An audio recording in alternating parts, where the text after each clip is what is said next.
The Samsung Galaxy A56 5G is positioned as a mid-range smartphone promising solid performance, 5G connectivity and an improved user experience, but does it really deliver? Powered by an efficient processor and paired with a high refresh rate display, the phone handles everyday tasks smoothly, but occasional slowdowns can be noticed under heavy multitasking.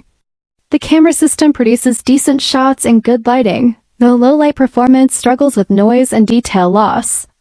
Battery life is reliable, lasting a full day with moderate use, but heavy users may find themselves reaching for the charger sooner than expected. While Samsung's One UI provides a familiar and feature-rich software experience, pre-installed bloatware and occasional software optimization issues might be a concern for some users. The build quality feels sturdy, but at this price point, the plastic back may not appeal to those looking for a more premium feel. Overall, the Galaxy A56 5G balances affordability and performance but doesn't stand out significantly in a highly competitive mid-range market.